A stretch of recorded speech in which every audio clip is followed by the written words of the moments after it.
This is JD DeRazio with DC's Sports Journalism 305 interview. Today I'm sitting down with Tommy Crum Jr. He's a cross-country runner for the Shippensburg cross-country team. So we're just going to talk a little bit about you, how you got into running, experience of high school, college, etc. And we'll get you on your way. So starting off at an early age, what kind of got you into running? What made you kind of get into the sport of cross-country?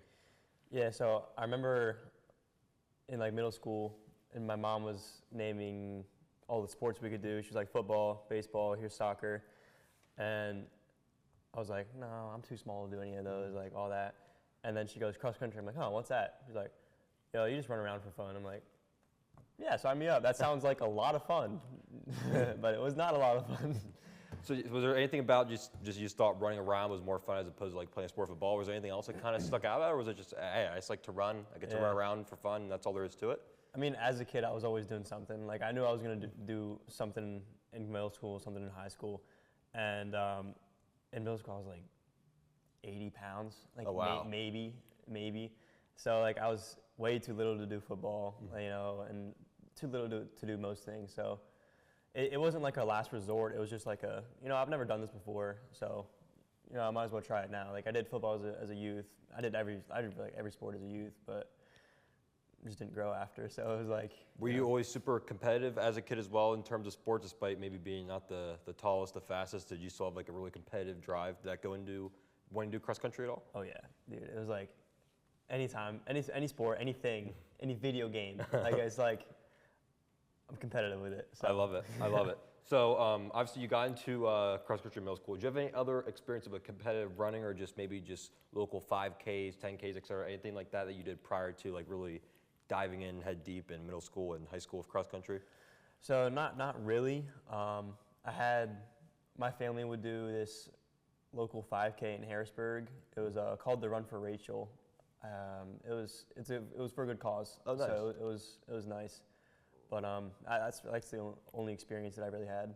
Okay, so now let's talk about high school. So your high school alma mater was Bowling Springs, correct? Yep. So what was it like just going to Bowling Springs? How was it like with your team? Did you have some good successes? What was your overall experience like at Bowling Springs? It was amazing. It was amazing.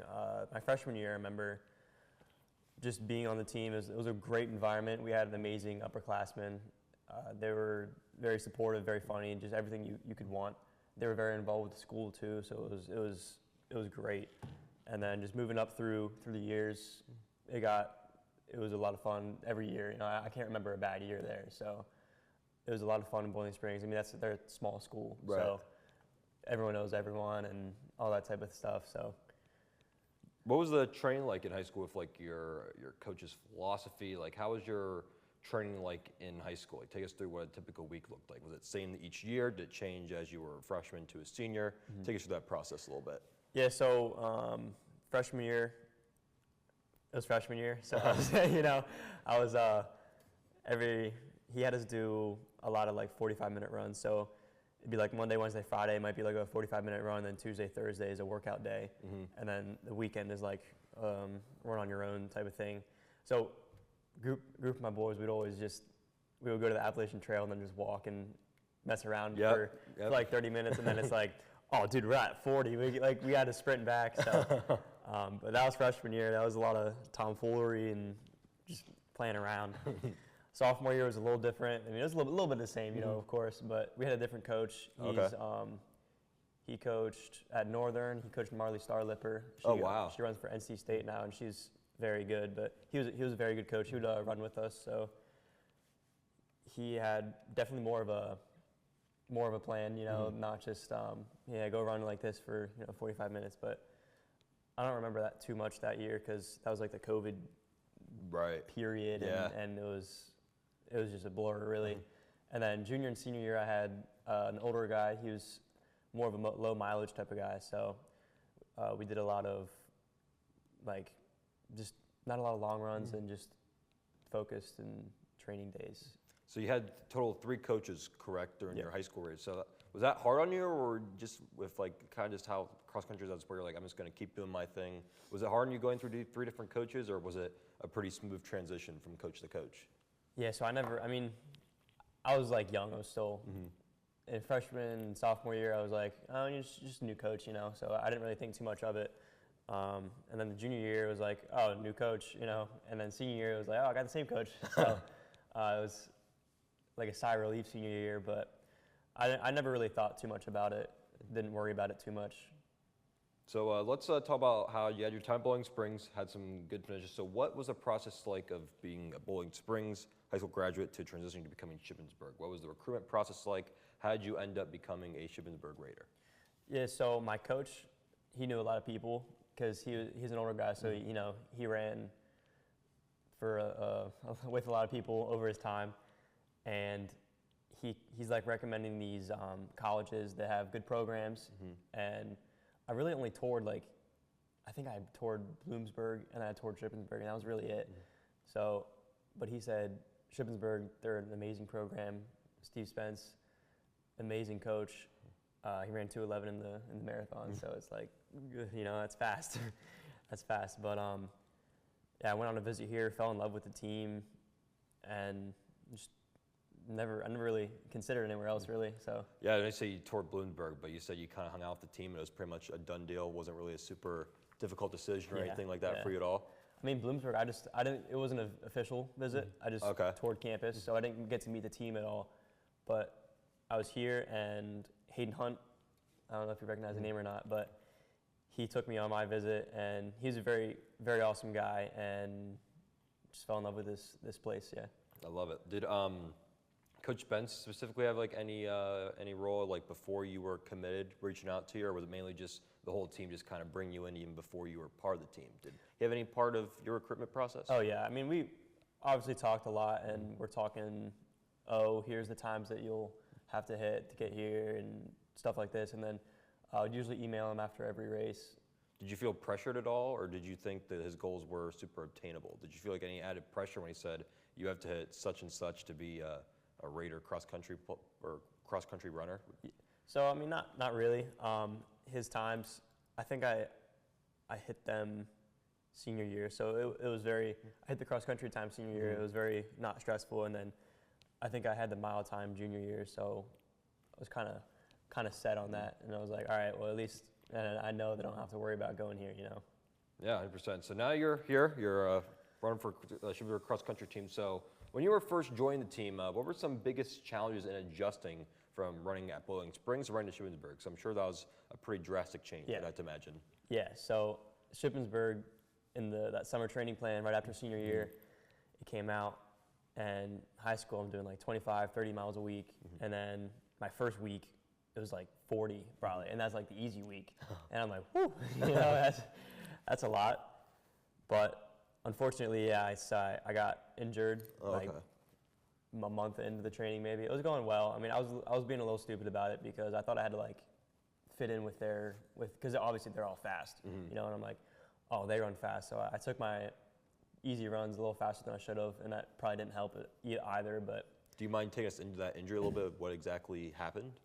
Yeah, so it was my IT band along my quad, and so it was just very tight, and it caused a lot of pain in my knee. So I couldn't even really bend my knee without it being in any pain. I couldn't go up the stairs comfortably, which sucked. But I mean, it was an easy fix. The trainer here said, I just gotta roll out. Was it a pretty quick recovery? Yeah, it was like 2 or 3 week recovery. Okay. Yeah, but unfortunately, I got back and it was already like PSAX week. Right. Here, and I was like, there's no point in running. Yeah. So we just redshirted the freshman year. My buddy Kyle Baker, he's also a Commanders fan. Go Birds. And so he had the same injury but on the other knee. So yeah, so we kind of had the same rehab and same place, so it was nice. So you redshirt your freshman year, so now you're coming back around this year, able to compete fully for cross country. And the PSAC is very known to be a very tough conference, especially in the sport of cross country. Lots of big names, the Dan Gibneys, the Mike Formicas, the Troy Harts of the world. Does the competitor in you kind of flourish going against those big name guys? Do you like almost enjoy the competition? What's like the mental side of that, knowing you're going against some of the best runners that the nation has to offer in Division II on a week-to-week basis? Yeah, it's amazing, honestly. Like knowing that it's not just your team. Like the team, we are amazing, but there are other amazing competitors within the conference, and it's amazing because you're not out there thinking about, oh well, the team's gonna win, so I'm not gonna run fast. But you're out there thinking about, I want to be better than these guys. I want to finish in a better place than these guys for the team and stuff like that. So, but no, I mean, very fast people. Like they push me to places I didn't think I could ever go. So. Do you almost feel like an obligation to kind of have your team's back when you're going against these guys? Do you have like more of a, I know from runner to runner, some people take it more like individually. I know some people take it more as a team aspect. I'm assuming with just the nature of the Shippensburg team, I'm sure you're close and have that team aspect in terms of what you're running for. Would that be a correct assessment? Yeah, so I mean, of course you have individual goals. You have times you want to hit, places you want to get, something like that. But in the grand scheme of things, that doesn't even matter. It's more about where your team places. So whenever you're going down that like final 200 meters on that finish line, it's not about, oh, I want to get a good time. I'm gonna be like, if I pass these two guys, that's 2 more points for the team, or 2 less points for the team. So it's more about doing what you can to help the team out. Absolutely. So let's talk about like the practice. Obviously the PSAC has their tons of top runners, but you could argue the Shippensburg lineup as is equally as stacked. I mean, you have so many good runners: Ryan Wolf, Garrett Quinn, Ian Sherlock, just to name a few. What's it like practicing with those guys and just being around them on a day-to-day, especially if you're being so young in your college career? How have they helped you? How do they push you? Because they really are some of the best runners the PSAC has offered, and you get to work with them every single day. It's amazing. It's amazing, and because they have so much experience, they know they've done everything that we are doing right now, obviously. So they know they ran every workout already. They ran every race already. They know exactly how we're feeling, So they're always giving us like, oh, when we did this workout last year, like this is what happened. This is what happened. And he's like, you just have to trust your body, like all this type of stuff. They just keep giving us advice, and it's super, super helpful, and very grateful for it, because I mean, without that, it's like I'd be a lot more stressed during a workout or something like that. Do you think they take on like a leadership role? Has there been any times where they've had to like keep other people accountable, have some difficult conversations? I know it's been a pretty successful season, so I'm not sure if that's had to take in part, but have you heard any stories of times where they've had to really take a true leadership role for the team? Yeah, I mean, I haven't experienced it. There's been a couple like minor occasions, but it hasn't been like a real problem. But I've heard stories about how teams in the past have been like, this guy's not doing, what he's supposed to be doing, or something of the sort. But yeah, I mean, it's kind of weird. We only have 4 upperclassmen. Yeah. And Ryan, Garrett, Ian, and then Aiden Gonder as well. So it's kind of odd, only having 4, but they know what they're doing though. So, and they've been here for a minute. I love it. So now we're kind of on the home stretch of the season, kind of in the playoffs. It's big race after big race. You recently had a big race at the PSACs, right? And you finished 4th place, I believe. Yeah.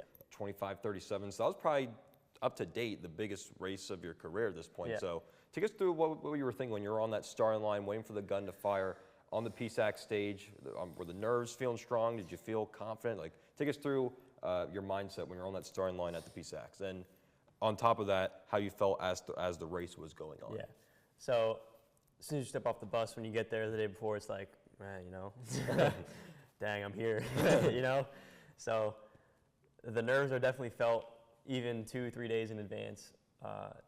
But that's something you just gotta deal with. And as soon as that gun goes off, as soon as you step off that line, everything's gone. It's like a breath of fresh air, definitely. But during the race, it was tough. And we had a big pack up until it was an 8K race. Okay. So we had a big pack up until probably around 5K, and then people started putting in some surges, and it definitely got spread out a little bit. But just staying with those other colored jerseys, you see red in front of you, try and get up there with red, But if you see green to the side of you, you're going to stay with green and do what you can to beat them, get the team some points. But yeah, after you cross that finish line, it's when you're running in a race like that, you're not necessarily more worried about place as opposed to time. Like if you feel good and you're right up with somebody you want to be standing up against, do you not just kind of hold the pace, or do you try to keep? Or are you more focused on like the placement time finish? Just take us through the mind of like the competitive aspect and trying to win a race, score points, kind of the strategy of what that entails. Yeah, so Ryan and Garrett were talking before the PSAC race, and they're talking about how they think like 25, 40, that might be what it takes to like just For what you need, correct? Or yeah, for, for like team, that's what it's going to take to just, you know, run like a solid time, Yep. like, you know, but it ended up being 25, 40, you're like 10th place. So, I mean, it was super, like, crazy fast race considering the course at Kutztown is very hilly and one of the tougher courses in the PSAC. But, I mean, at that point in the middle of the race, you're definitely thinking about place more than you are time because obviously the time's going to come with the place. You know, they're running a fast time, you're going to run a fast time. So, at that point, it's just passing as many other colored jerseys as you can. So let's look ahead a little bit. We got an even bigger race coming up as you're traveling to Sacramento, California, going the whole way across the country for nationals in a little under a week. So what's like the mindset right now? Are you feeling the nerves for that race already? What's been your practice like for this week? Just how have you been prepping for Sacramento? And I'm sure you're pretty excited. Have you ever even been to that side of the country before? No. So you're probably very excited. Take us a little bit into all that. Yeah, so I mean the farthest I've been is Arizona, which is it's still like 6 hours away, but right now, I mean, I'm not really feeling any nerves, which is good. That's good. But once we get closer to the race, I'm sure we will. Obviously, I mean, it's nationals, best of the best in D2, so going to be a lot of fast people there. And I think our mindset is just latch on. You know, don't fall with the pack. Latch on to someone. Try and stay with the group. But we at the regional meet last week, we had a team. We lost by like 5 points, which hurt. Yeah. But now I think it'll be easier to like not focus so much on that because there's so many other teams there, and you don't even know who's next to you. You know. So, but we haven't been really doing anything to make us better. We're just fine-tuning a couple things, going over a couple workouts that we've done before already. So, just got to get the legs right and get our mental right. Well, I just got a few rapid-fire questions, just kind of some general questions that we can just burn through real quick before we start on our way. I'm always curious about the diet aspect of a cross-country runner. What's your eating choices like during the season? Are you counting calories? Are you carbing up? Like, kind of what's your dietitiary plan during the season? Yeah, so you definitely want to carb up. It's like every meal, lunch and dinner, I'm getting pasta, you know, at that Reisner pasta. So it's actually like not bad, but definitely a little bit of protein. I mean, you want to try and stay away from obviously like fats, like cookies and all that type of stuff. But I mean, I go for pizza. So I mean, okay, nice. I'm eating the pizza here, and they're always like, I don't know how you eat that much pizza, and you're still out here doing your thing, you know. I can't blame the Reisner pizza heads. I'm a big pepperoni guy. Dude. Favorite pizza topping, just off top. Favorite pizza topping, or is it? Are you just a plain Jane kind of guy? I do like the cheese, but whenever they put that Hawaiian out there. Oh no. Dude, come on. Oh, dude, I'm Italian. You're killing me. Come on, man. All right, we'll agree to other than that, though, sausage. Okay, sausage. okay, we can shake on that. Yeah. One last question here before we get going. Just throughout your entire career, whether it was high school, college, or even before that, what's been your favorite part about running and just the sport of cross country? Is it the relationships you make? Is it the actual sport itself? If you had to pick one thing that you just love most about what you do every day, what would that be? I would definitely say the family environment that you grow into. I mean, once you know these guys for a while, it's like, oh, these guys, I love these guys. Like, I'll do anything for these guys. And that's just my favorite part. Like, we just have such a good bond. It's amazing. All right, Ty, well, I appreciate you joining me today. Thank you. We'll sign us off. This is Jay DeRazio with DC's 305 Sports Journalism class. He's Tommy Crum. See you later.